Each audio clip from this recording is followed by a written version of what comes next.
Olá, eu sou Jéssica Guimarães, estou na atual diretoria da Sociedade Brasileira de Teoria da História da Historiografia, e a gente está iniciando agora uma entrevista com a nossa querida e sempre presidenta da sociedade, professora Lúcia Maria Pascoal Guimarães. Essa entrevista é uma iniciativa da sociedade com o objetivo de contribuir para as comemorações e, sobretudo, para as reflexões desse dia, mais um Dia Internacional das Mulheres, o 8M de 2022. Professora Lúcia, antes mesmo de eu apresentá-la devidamente, gostaria de dar à senhora a oportunidade de saudar todos aqueles que estão aqui nos assistindo, estão conosco. Jéssica, antes até de saudar, eu quero agradecer o carinho da sociedade por esse convite e dizer que estou muito contente de estar aqui, porque eu não me afasto da sociedade. Eu tenho a sociedade junto comigo, eu vi a criação da sociedade, fiquei muito orgulhosa, honrada de suceder a Estevão Rezende Martins na sociedade, e tenho na sociedade aquilo que eu chamo dos meus meninos, né? Muitos de vocês foram meus alunos, como você, como Márcia Gonçalves, e outros foram aparecendo, foram incorporados, eu os conheci nas bancas, então todo o material, toda a produção da sociedade me é muito cara mesmo. Então, estou aqui com muito prazer. Nós que agradecemos, é uma felicidade muito grande para nós, aí eu digo particularmente eu, que tive a honra de ter você tão presente na minha formação, foi minha professora de graduação, minha orientadora de monografia, e depois me recebeu de maneira tão generosa na UERJ, e tem me ensinado por todo esse caminho. E para a gente, nós mulheres, é muito importante tê-la enquanto essa grande referência que você é, não só para os estudos de teoria e de historiografia, mas na historiografia brasileira, e saber que nós também temos a possibilidade de não só aprender com tudo aquilo que você tem produzido enquanto pesquisadora, né, todo o seu trabalho no magistério, mas também tê-la ali como uma referência mesmo para a nossa atuação e para pensar o papel das mulheres, né, nessa comunidade científica e a grande contribuição que as mulheres têm dado desde muito tempo, né, para a produção de conhecimento no Brasil. Bom, então nós vamos passar agora para as apresentações formais, certamente apresentações desnecessárias, porque todos conhecem a professora Lúcia Guimarães e conhecem a sua carreira, mas acho importante a gente registrar aqui algumas desses momentos, né, tão significativos. A professora Lúcia é professora titular aposentada de Teoria da História e Historiografia da Universidade do Estado do Rio de Janeiro, a UERJ, e ela atua como pesquisadora e orientadora do programa de pós-graduação em História Política na mesma universidade. Também coordena o grupo de pesquisa Ideias, Cultura e Política na Formação da Nacionalidade Brasileira e o laboratório Redes de Poder e Relações Culturais, junto com a professora Lúcia Maria Bastos Pereira das Neves. A Lúcia também participa de projetos de pesquisa, é pesquisadora principal do PRONEX, CNPq, FAPERJ, que tem como título Caminhos da Política no Império do Brasil, e tem publicado inúmeros artigos, livros, como ela disse, tem participado de muitas bancas, né? A Lúcia não só é uma pesquisadora proeminente da área, mas também é uma formadora de professores, de novos pesquisadores. Eu, inclusive, estava me preparando para esse nosso encontro, e aí encontrei aqui, certamente, esse que é uma das grandes publicações da Lúcia, né? Um livro que ela publicou no início dos anos 2000, que tem como título Da Escola Palatina ao Silogeu, o Instituto Histórico Geográfico Brasileiro, de 1889 a 1938, e nesse livro a Lúcia conta, né, o desdobramento da sua pesquisa, que foi apresentada, né, para o concurso de titular na UERJ. Então, muito bacana, encontrei aqui, inclusive, a dedicatória. Fiquei muito feliz em lembrar desse episódio tão caloroso que foi poder ir ao lançamento do livro, né? Estarmos presentes, já tem algum tempo que a gente não se encontra presencialmente, né, Lúcia? Embora a gente já tenha se falado muitas vezes. Então, fiquei com essa lembrança boa no coração. Então, Lúcia, seja bem-vinda. Muito obrigada pela sua participação aqui com a gente dessa comemoração do 8M. E eu gostaria de começar a nossa entrevista pensando um pouco sobre a sua formação, o início da sua carreira, e em outros momentos, outras oportunidades, você já me contou que você iniciou sua carreira como professora normalista, né? E por que você optou por essa profissão? Por que você se tornou professora? O que isso significou para você? Olha, Jéssica, eu tenho muito orgulho de dizer que eu vim da escola normal, né? Durante um determinado período, ficou sendo muito bem visto a gente vir da escola normal, porque parecia que era todo mundo quadradinho, chapadinho, mas não é isso. Eu acho que a escola normal foi, além de ser uma das melhores escolas que existia, porque eu vim do Instituto de Educação, eu fiz o ginásio no Instituto de Educação. Aquilo era uma verdadeira tourada. Eu jamais deixaria uma filha fazer a admissão que eu fiz, que tinha quase 3.000 candidatas e eram 90 vagas. Cada turma eram 45 alunas em cada vaga.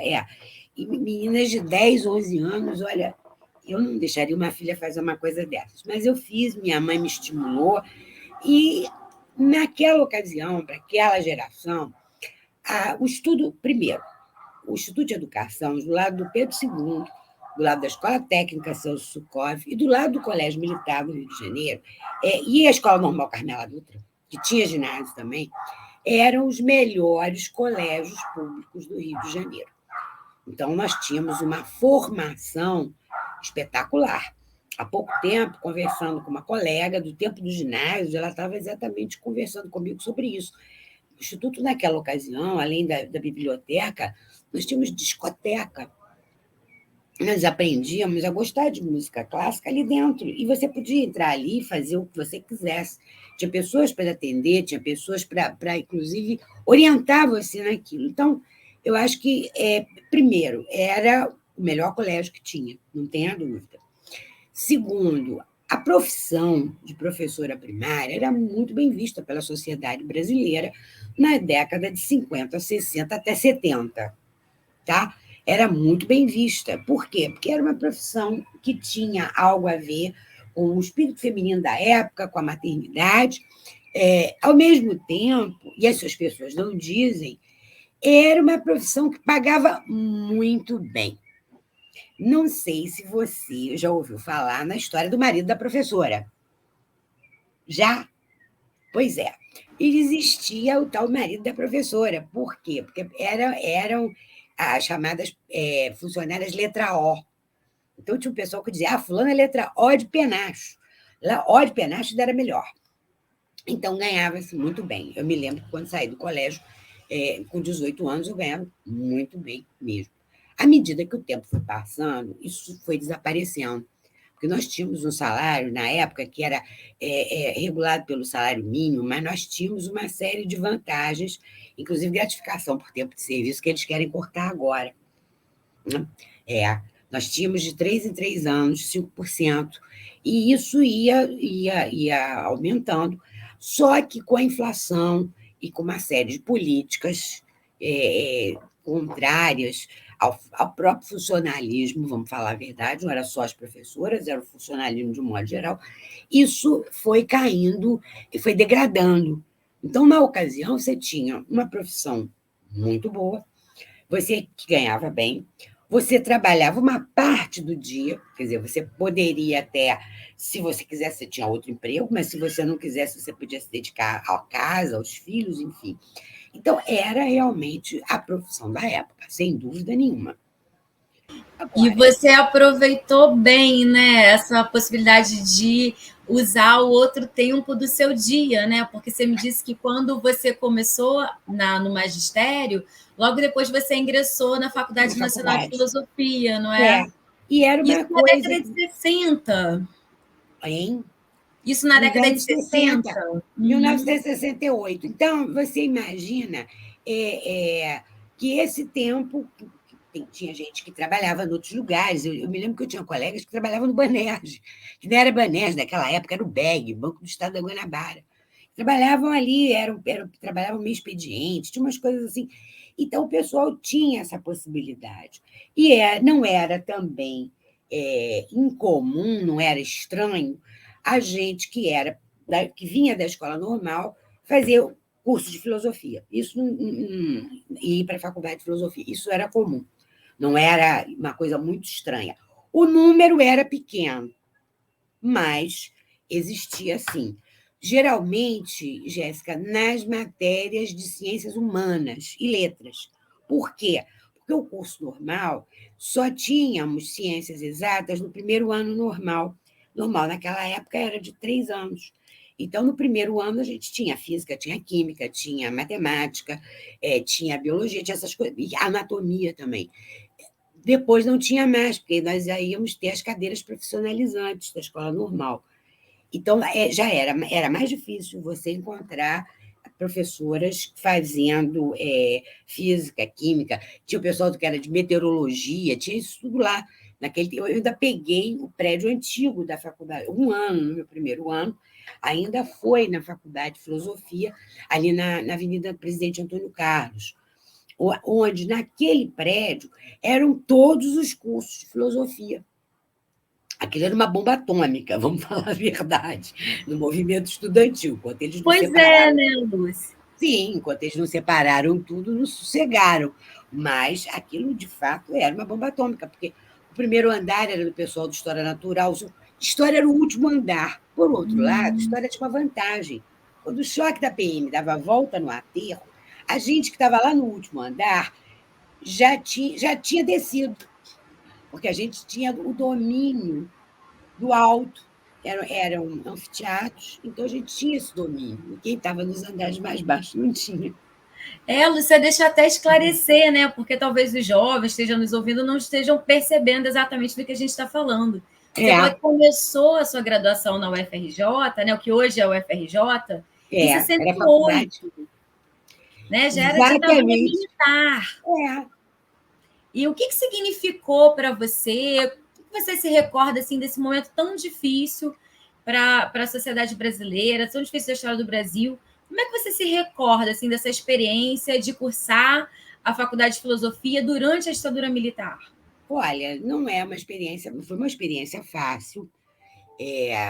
Embora eu não participasse do movimento estudantil, minha participação foi muito pequena, porque eu me casei no primeiro ano, no segundo ano nasceu meu filho mais velho.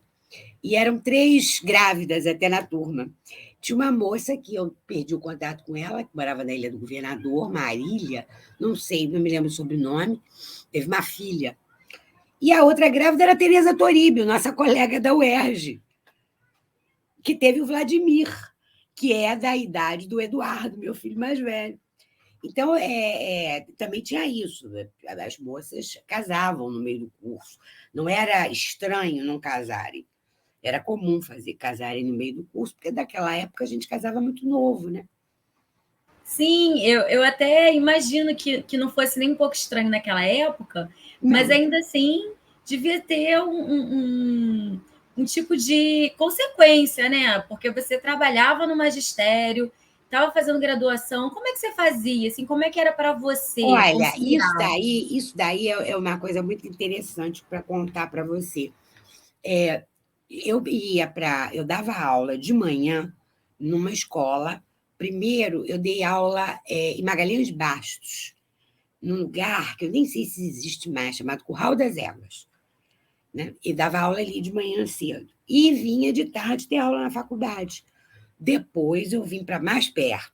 Eu passei a dar aula em Cordovil, numa escola que ficava nos fundos e pertencia ao complexo da Manchete. A Manchete tinha um número muito grande de funcionários e fez uma escola, chamada Escola José F. Bloch. Essa escola ainda existe, está lá. A Manchete acabou, mas a escola continua.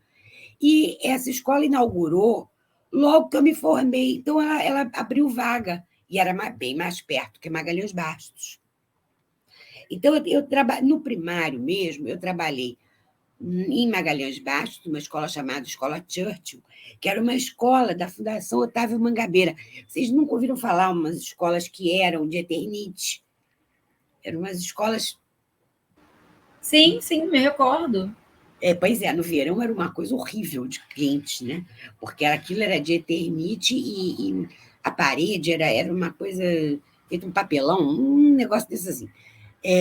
E depois eu trabalhei na Joseph Bloch da Manchete, e, por fim, eu trabalhei no Jardim América, na escola do Cônego Fernandes Pinheiro, que é lá do Instituto Histórico também, né? O Instituto Histórico está sempre assim perto de mim, que foi o último colégio que eu trabalhei de primário. Depois eu me formei na faculdade e fui dar aula no ensino médio. Mas foi realmente um período complicado, né? Porque eu saía da faculdade, do colégio, às vezes tinha, nos dias que tinha. Naquele tempo, tinha 3 turnos nas escolas, não sei se vocês pegaram esse período. Uhum. Um turno que entrava às 7, saía às 10h30. Esse turno era muito cobiçado pelo pessoal que fazia faculdade. E as diretoras, que eram danadas da vida com quem fazia faculdade, jogavam a gente para o outro, para o do meio, naturalmente, do de 10h30 às 2h. Né? Tinha também esse detalhe, tinha também essa luta de classes ali dentro.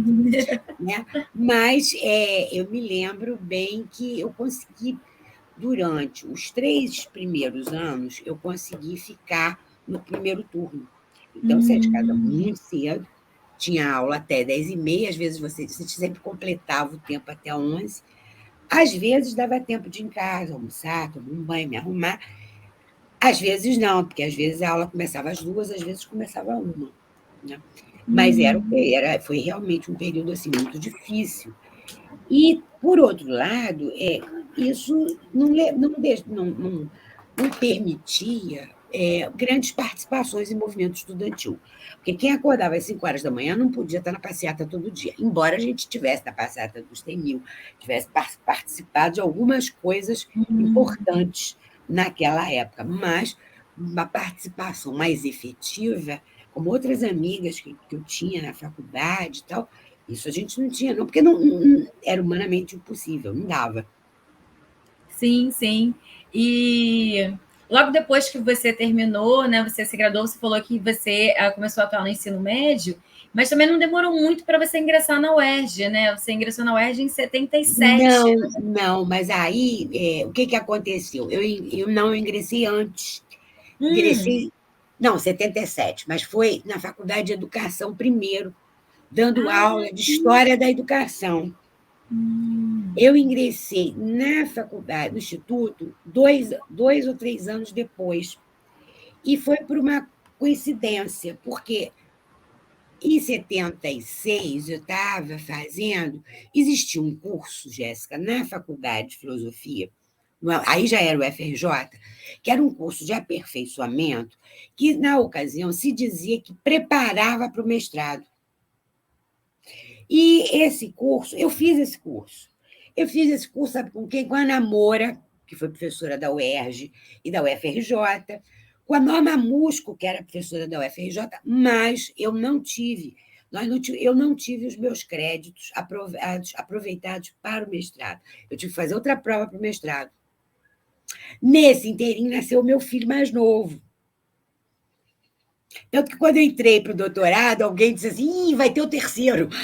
Eu me lembro muito bem, porque um veio no início da graduação, um veio no mestrado e o outro veio no doutorado. E viria no doutorado, mas não veio. É muito comum, né, essas narrativas, a gente ouve muitas historiadoras sempre lembrando, né, ao mesmo tempo os passos da carreira e os momentos da vida pessoal. Isso é muito É, comum nas histórias das mulheres, como isso é, é, irrompe, né? Porque uma gravidez, ela significa muita coisa para uma mulher que é. está no meio científico, que está fazendo uma pesquisa de peso, de fôlego, né, como é um mestrado, uma tese.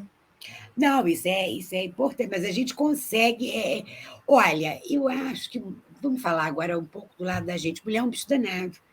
Elas se viram, e olha, eu não era exceção. Eu tinha colegas que faziam a mesma coisa que eu, que trabalhavam estudavam e tinham filhos, outras tinham mais filhos ainda. Eu me lembro de uma colega minha, nunca mais eu a vi. Ela fez a primeira tradução, Jéssica, do Michel de Certeau, a Maria de Lourdes, é a Lourdinha. A Lourdinha, quando entrou para a faculdade, já tinha 4 filhos. Acho que ainda teve o quinto. Uma coisa assim. Ela trabalhava muito com o negócio de edição e tradução. E me lembro disso É muito bem. incrível ouvir essas histórias. A gente precisa muito saber dessas histórias, né? Não, Por eu me exemplo, lembro muito bem dela. Ela fazia tradução, ela um pouco mais velha que a gente, já tinha 4 filhos, e fazia traduções. E como foi minha surpresa, que eu, anos depois, pego o livro do Certeau, na primeira edição da Forense, quando eu olho Maria de Lourdes e o sobrenome lá. E ela casou com Arno Vogel, que era da minha turma na faculdade. E ela também. Então, não era só ela, Tereza Toribio trabalhava na biblioteca, já tinha 2 filhos. Tereza também já era mais velha, tinha 2 filhos. O último filho dela foi que nasceu na faculdade no ano do Eduardo. Então, isso tudo são histórias. E aí, Jéssica, eu vejo também muito na experiência, muitas alunas minhas fizeram esse caminho também. Né? sim, Alunas que acabaram grávidas no mestrado. Agora mesmo, a Gisele, né? A terceira nasceu a segunda filha e a terceira nasceu.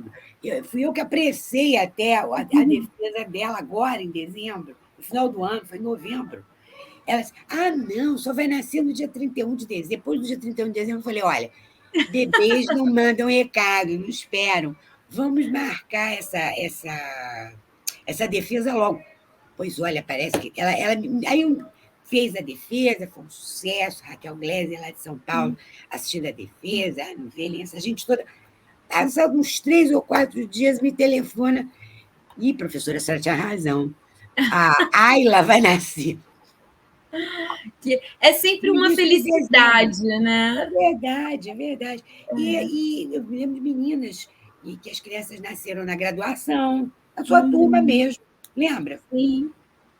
É muito bom a gente saber que essas carreiras não foram interrompidas, né, pela maternidade, porque a nossa sociedade impõe uma série de exigências que são muito pesadas sobre as mulheres, como elas devem se comportar, como elas devem exercer a sua maternidade.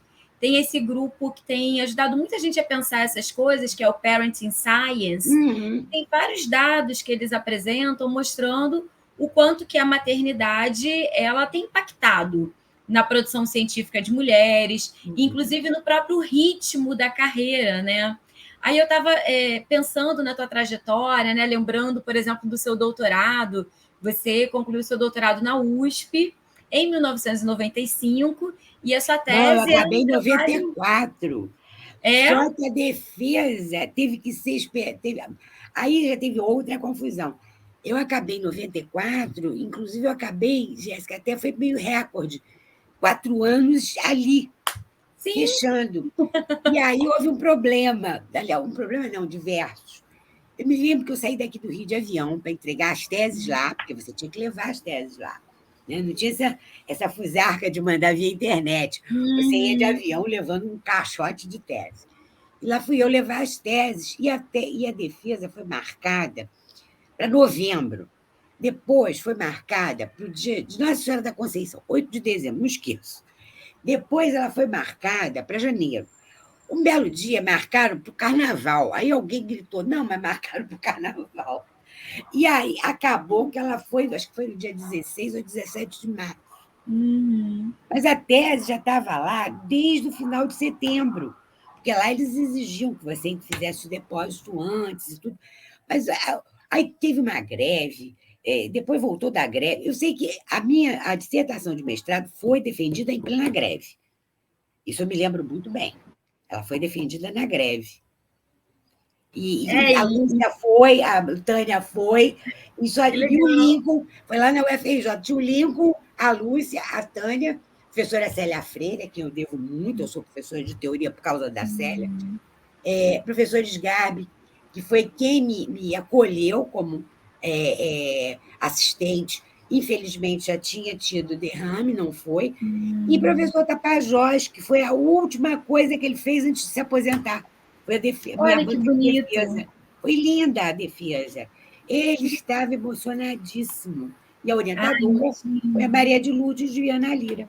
Sim. E no doutorado, né, sua orientadora foi a professora É, Nancy Nancy Leonzo. Leonzo, olha, uma mulher excepcional, uma estudiosa de teoria fantástica. Olha, eu vou dizer uma coisa, eu tive muita sorte com todas as pessoas que me orientaram, começando pela Célia Freire. Né? Se eu sou professora de teoria, é por causa da Célia. Célia foi minha professora no curso de aperfeiçoamento, que era o tal da preparação para o mestrado, que não aconteceu, né? Eles aproveitaram os créditos, que era um curso de disciplinas anuais. E eu estudei com ela, que tinha voltado da França e era aluna de Monsieur Brodel. Imagina. E fazia o doutorado d'État com Monsieur Brodel. Então, o que tinha de novidade, ela trazia. Então, eu aprendi muito Uau. com ela. E foi ela que me indicou para a professora Sgarbi para ser assistente dele. Que Porque bom. Que sorte a estava. nossa. Sim, isso a minha também. E aí, o que aconteceu? Eu estava nesse curso, o professor Sgarbi era professor desse curso também, e estavam abrindo na UERJ, Jéssica, o bacharelato de História, que só tinha licenciatura. E o professor falou com ela se ela não conhecia uma professora que fosse interessada em teoria e tal, porque ele precisava dividir essas aulas com essa professora. Ela vai dizer assim, ué, tem uma moça que é muito estudiosa, minha aluna, e sua aluna também, e é de lá. Aí ele pediu que eu procurasse. E eu procurei, porque ele era, nessa ocasião, ele era reitor de graduação. Então, ele não podia dar as aulas todas. Então, tinha, e no currículo novo, tinha teoria da história, tinha historiografia geral e historiografia do Brasil, e ele não podia dar isso tudo. Eu fui lá, ele me pediu para fazer o programa, eu guardei. Depois ele fez com a letra dele, tanto que naquele livro que eu fiz com a Márcia, com a Rebeca, a minha homenagem era o programa com a letra dele. Eu guardei, Sim. eu tenho esse programa guardado com a letra dele. Ele gostou, refez, e eu aprendi muito com ele. O professor Sgarbi era uma pessoa, assim, um estudioso, era um scholar. E tinha uns cadernos pretos, que até hoje eu e Lúcia, onde é que foram parar os cadernos do professor? Até hoje a gente se pergunta onde é que foram parar. Porque se tivesse, por exemplo, um conceito, como regime de historicidade, aí ele botava segundo fulano, segundo Beltrano, mas aí tem o contra, tem o a favor, eram cadernos. E Uau. isso a gente aprendia muito com ele, como A aprendi gente muito precisa com a Célia. descobrir onde é que está essa relíquia, hein? Olha, não sei. A biblioteca, eu sei, ela foi vendida para a Unesp de Franca, porque ele dava aula em Franca também. Ah, olha. Então, eu sei que uma parte da biblioteca está lá em Franca. Agora, os cadernos, eu não sei que fim levaram. Da mesma maneira que Nancy, também, o que Nancy sabia de teoria, por exemplo, aquela revista de teoria da história, aquela Sociedade Internacional de Teoria da História, eu fui introduzida nisso por Nancy. E Ludinha me introduziu, me ajudou a introduzir na parte da história política, porque, na verdade, quem ia ser minha orientadora era a Célia. Mas Célia tinha que ir para a França, e foi para a França. Ela fazia acabar o doutorado de Estado dela. E aí eu fiquei com Ludinha, que é uma grande, tem inclusive um trabalho imenso sobre independência, sobre a questão do poderoso império, da monarquia dual. Mas eu trabalhei, até foi Célia que me disse: você quer fazer um trabalho diferente? Vá estudar a regência. E não deu outra. Eu fui estudar a regência. Que bacana. Tão Jornalismo na bom. regência, que é uma coisa muito interessante. É uma pena que eu não consegui publicar, porque eu saí do mestrado, logo depois eu fui para o doutorado, e eu não consegui fazer o livro. Mas eu prometi que depois que me aposentasse, eu ia fazer, porque o livro continua atual. Sim. E a gente está aqui esperando, então, né? É tão bom te ouvir falar e saber que na tua formação você foi tão influenciada por suas professoras, né? Por historiadoras que foram tão importantes para construir isso que hoje a gente tem de tão consolidado enquanto conhecimento na historiografia brasileira. E eu queria te perguntar, ainda, né, nessa direção, lembrando que tantas mulheres foram impedidas de participar do espaço público por tanto tempo, né? Tantos locais de produção de ideias foram locais de difícil acesso para as mulheres, e hoje a gente ainda vive um pouco da permanência dessas práticas em algumas instâncias, né? Práticas que remetem a essa exclusão. E Verdade. como eu disse antes, você tem sido, né, uma mulher que tem representado essa possibilidade de se sobrepor a todas essas exclusões, de negar mesmo essa ideia de que as mulheres devem ficar reclusas ao espaço doméstico. Você foi a primeira mulher a presidir a Sociedade Brasileira de Teoria e História da Historiografia. E aí Mas eu eu queria tenho te muito perguntar. orgulho de uma coisa. Eu fui a primeira mulher da minha família que foi à faculdade. Isso é muito significativo, né? Olha que bonito ouvir isso. E a É. gente queria ouvir o que significou para você presidir a sociedade, né? Como é Olha, que você vê isso agora? presidir a sociedade, para mim, foi uma experiência incrível. Primeiro porque a sociedade me rejuvenesceu, a verdade é essa. Né? Com vocês, eu acho que vocês trouxeram sangue novo, aquilo que eu disse naquele livro que vocês fizeram, vocês se revelaram ao mesmo tempo estudiosos, bons pesquisadores, gente muito promissora, jovens, promissores, mas, ao mesmo tempo, vocês são engajados. Então, esse lado da sociedade, para mim, é muito importante. E a sociedade se firmou como uma instituição, e aí eu devo isso a vocês, eu devo isso ao Valdeir, Fernando Nicolás, Temístocles lá no Sul, Júlio lá no Espírito Santo, enfim, o Matheus, que está lá no México, outro dia encontrei Matheus numa banca online. Matheus, onde é que você está? Ah, estou no México. Muito bem. Eu acho que a sociedade me rejuvenesceu. Tá? Primeiro, pelo entusiasmo, pela capacidade de trabalho de vocês, isso traz para a gente um novo ânimo, um fôlego maior. Porque também eu acho que o magistério, eu sempre disse isso, eu acho o magistério uma carreira dolosa. Quem quiser que me diga que não. Eu gosto da aula? Gosto. Você sabe como eu me divertia dando aula para o primeiro período, né? Tinha o concurso dos brigadeiros, os meninos adoravam aquilo, andavam para cima e para baixo. Vamos fazer isso, vamos fazer aquilo. Mas é uma profissão dolosa. Você, à medida que o tempo passa, a gente sente o pesar dos anos, Jéssica, quando chega no quarto tempo. Né? Você vai muito bem, dá a primeira aula, a segunda aula, a terceira aula. Quando chega no quarto tempo, se você não for não comer um docinho, não tomar um cafezinho, você não aguenta. Né? Porque você estudou para dar aquela aula, também tem isso. Você estudou para dar aquela aula, você foi procurar outros materiais. Eu me lembro que muitas vezes eu trazia pinturas, gravuras, para eles entenderem o que estava acontecendo. Enfim, aquilo e também você se atualizar para poder fazer isso.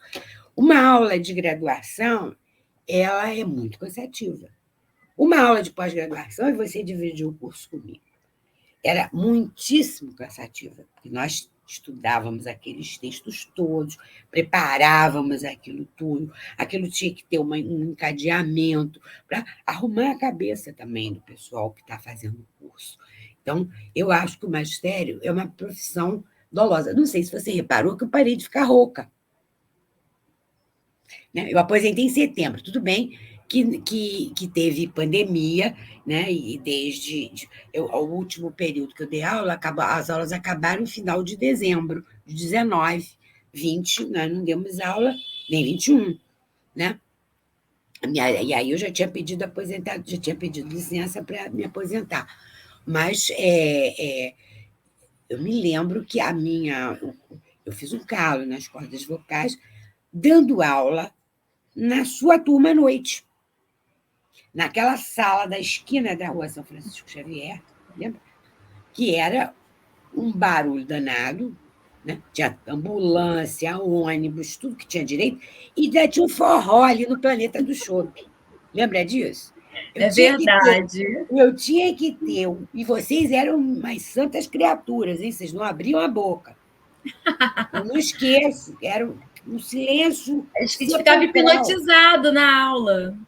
Não, Jéssica, vocês eram super atenciosos e tinham assim, uma consideração enorme. Mas eu me lembro que aquilo me deixa. Eu saía de lá rouca, com isso aqui seco. E aí fez um calo. Agora não, agora eu estou falando, só falta eu cantar ópera qualquer dia desse. Mas Mas você continua com a voz muito charmosa, né? Porque na UERJ todo mundo sempre comentou como a voz da Lúcia é charmosa. Eu disse, gente, a professora está sofrendo, está rouca de tanto dar aula. não, eu Nesses nunca fui. corredores barulhentos. Pois é, mas eu realmente, eu sempre fui rouca. Aliás, eu, minha irmã, nós temos um tom de voz mais rouco. Mas aquela sala ali da esquina É. da Rua São Francisco Xavier, aquilo ali era uma tortura, sabia? Aquilo É era uma das tortura. características da UERJ, né? Uma universidade muito urbana, então, com a possibilidade de muita troca, né? Porque são pessoas que vivem em diferentes locais do Rio de Janeiro, não só da cidade, né? Mas também do estado, Claro.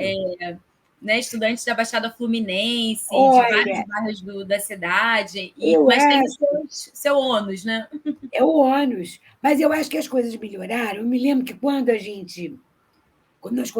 tive cientista, cientista do nosso estado, eu e Lúcia demos os aparelhos de ar-condicionado. Podia fazer a doação e nós fizemos.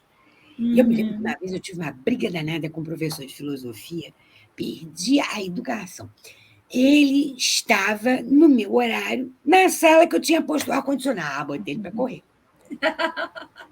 Aí ele veio Às me vezes as dizer. pessoas que não conhecem o UERJ não entendem essa dinâmica, né? Porque as salas de aula são bem cobiçadas, bem disputadas, né? É um prédio grande, mas é utilizado por todos os cursos. Então, é uma universidade muito grande e que, às vezes, a gente realmente precisa disputar esses espaços. Mas eu me lembro que o Gaiato tinha dito: o que vocês fizeram? O que vocês estão pretendendo fazer com o dinheiro? Eu disse: olha, eu vou botar. Lúcia botou em 2 salas e eu botei em 2 salas. Então, eram as 4 salas da história, de manhã. Uhum. Aí ele veio dar uma de super intelectual. Ao invés de ar-condicionado, eu privilegiei livros para a biblioteca. Aí eu digo: então tá bem. Você vai para a sua biblioteca e a minha sala de aula continua refrigerada com os meninos. Acabou. Não, Muito sei lá. bom. Sabe, Lúcia, Alguém tinha que retomando. dizer. Alguém tinha que dizer isso a ele, né? É bom assim, né? Mulheres que transformaram não só a historiografia, né? Você e Lúcia Bastos, junto também com Tânia Bessone, com Lena Medeiros, com Maria Tori, Tereza Toribio. Tereza Toribio, que também construíram o programa de pós-graduação lá da UERJ, né? O programa de História Política. Então, é bacana também ouvir dessas experiências, porque vocês trouxeram uma contribuição muito grande, intelectualmente falando, mas também institucionalmente, também materialmente, né? Através desses projetos que possibilitaram renovar diversos espaços da universidade. Isso é muito importante. Na UERJ, eu fiz a graduação na UERJ, hoje sou professora da UERJ também, e reconhecemos, né, todo esse protagonismo seu, dessas mulheres da sua geração que transformaram a própria graduação da UERJ, através da criação do programa de pós-graduação, através da estruturação do espaço físico, né, do Instituto. E aí, retomando uma coisa que você estava falando antes, né, sobre a tua experiência na sociedade, você disse que a sociedade te rejuvenesceu. E eu, quando comecei a dar aula na UERJ, em 2015, eu tive uma relação muito bonita assim, com a minha volta para a universidade. Uma das coisas que mais me marcou foi ver a tua relação com os estudantes, porque eu fiquei muito feliz em ver o quanto você era tão admirada, tão querida, tão reconhecida assim, Nada, eles uma são importância. muito carinhosos, são muito queridos, todos eles. E muito, né? Agora, quando você se aposentou, recebeu uma homenagem linda da sua última turma da graduação. E aí eu fico pensando, né, Eu o vi uma quanto que. homenagem linda de você também, Ah, mas naquele simpósio, que eu tenho a Mas fotografia. foi um momento muito, muito importante para a gente. E aí eu fico pensando, né, o quanto que esse reconhecimento ele não é possível também, porque você está sempre muito aberta a novas perspectivas e, inclusive, novas perspectivas teóricas, né? O seu curso de pós-graduação é um curso muito atualizado. Você está sempre buscando as publicações que estão acontecendo agora nas revistas científicas, está sempre trazendo o debate que está quente na comunidade acadêmica. E eu queria te perguntar, para a gente encerrar, assim, como é que você avalia, para a teoria da história, o impacto desses movimentos de mulheres, dessas novas vozes que têm surgido, da crítica, inclusive a uma historiografia que, por tanto tempo, foi uma historiografia tão machista. Como é que você encara isso? Como é que você avalia isso para a teoria da história hoje, no Brasil? Olha, eu avalio isso de uma maneira muito positiva, porque você tem na história do Brasil o protagonismo feminino, né, que sempre ficou em segundo plano, porque você lembra de um ditado que dizia que por trás de um homem de sucesso tem sempre uma mulher que faz não sei o quê? Era uma besteira dessas assim. Isso, se você pensar bem, isso ainda vigora, Jéssica. Tá? Então, quando a gente. Esses movimentos todos trazem o quê? Primeiro, impulsionam as pesquisadoras mulheres até a conquistar novos espaços, né? Eu acho que conquistei um espaço maravilhoso na sociedade, que é o que eu disse para você, além de eu estudar mais, me atualizar mais, me rejuvenesceu muito, mas o espaço do Instituto Histórico também, para mim é importante, né? De primeira secretária do Instituto, substituir a professora Cibele de Ipanema é uma responsabilidade muito grande, já que ela foi primeira secretária, acho que durante uns 20 anos do Instituto. Mas eu acho que todos esses movimentos impulsionaram a gente a avançar, né? Avançar nas nossas conquistas, que não são somente acadêmicas, mas também nas nossas conquistas sociais, de serem mais ouvidas, de terem uma voz mais presente na sociedade e, ao mesmo tempo, do ponto de vista da historiografia, a gente reconhecer as mulheres que outrora, que no passado foram protagonistas, e grandes protagonistas. O caso da princesa Leopoldina, Imperatriz Leopoldina, que é uma grande protagonista, cada dia que passa você descobre que ela teve um protagonismo cada vez maior na independência, já que a gente está tratando de bicentenário da independência. Mas muitas outras mulheres cujas histórias de vida estão sendo devassadas agora e que estão mostrando essa importância para nós. Quer dizer, o movimento ele propiciou a gente duas coisas. Primeiro, a própria liberação nossa. Eu acho que isso é muito importante, né? O movimento, e aí eu tenho dois movimentos na minha vida. Nesse ponto eu fui muito feliz, porque eu tive o movimento de 68, eu sou uma geração de 68, né? Geração da pílula, geração do rock, a geração que foi para a rua, essa geração, mas que ao mesmo tempo se tornou mãe de família, se tornou avó, mas ao mesmo tempo foi aquela que protestou, né? Foi aquela que cavou, cavou um pouco mais para as mulheres da geração mais nova, como você.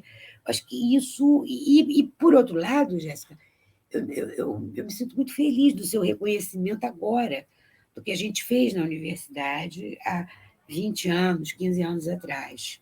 Acho que isso é importante. Agora, não tenha dúvida que esses movimentos nos deram impulso, nos deram força, né? Nos empurraram, e eu acho que é uma troca. Da mesma maneira que os movimentos nos empurraram, os nossos estudos, a nossa atuação ajudaram a consolidar esses movimentos, né, que pareciam coisas. Ah, isso é coisa de mulher. Não, mas não é bem assim, não. Tem pessoas que estão trabalhando para isso, que estão. Você mesma está engajadíssima, que eu sei. Eu sou menos engajada, até na minha condição de avó, né? Estou menos engajada, mas aprecio, dou a maior força, estimulo a que as meninas novas, que nem você, tenham esse engajamento. E sempre pensando, Jéssica, num engajamento com vistas a compartilhar experiências com outro sexo. Eu sinto muito essa importância. Né? Compartilhar Sim, experiências, dividir experiências. Eu acho que isso é importante, essa cumplicidade. Afinal de contas, ninguém é mais rival hoje em dia, pelo menos na minha cabeça. Né? Ninguém está mais rivalizando. Através de conversa, através de educação, através de movimentos culturais, a gente pode mostrar que a gente pode compartilhar, a gente pode dividir tanto as coisas boas como as preocupações. É isso. Lúcia, muito bom te ouvir. A gente agradece muito. Estou terminando agora essa entrevista com a professora Lúcia, professora titular, agora aposentada da UERJ, secretária do Instituto Histórico Geográfico Brasileiro, mãe, avó, sogra, amiga, professora.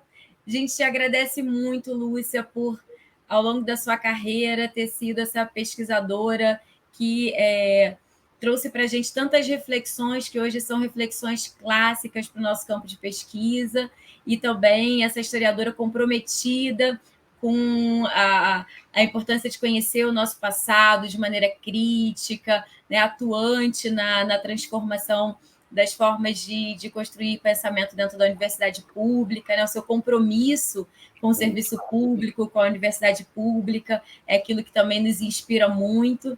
Então, eu encerro por aqui, te agradecendo mais uma vez e agradecendo a todo mundo que está aqui com a gente. Que bom que a gente pode se reunir nesse 8M para fazer essa reflexão sobre o quanto nós, mulheres, estamos presentes na historiografia brasileira, o quanto as mulheres já têm produzido de conhecimento até aqui e o quanto nós ainda vamos fazer, sobretudo agora, muito consciente, né, de que esses espaços eles são nossos e serão cada vez mais nossos. Te agradeço, Lúcia. Passo a palavra para você. Olha, Jéssica, eu estou muito contente de estar aqui colaborando com vocês. Né? A sociedade, eu sempre disse que a sociedade mora no meu coração. Já disse a vocês também que a sociedade me rejuvenesceu, e essa oportunidade de eu falar um pouquinho mais, não da professora Lúcia, tanto, né? Eu costumo dizer que, na verdade, eu sou 3 Lúcias.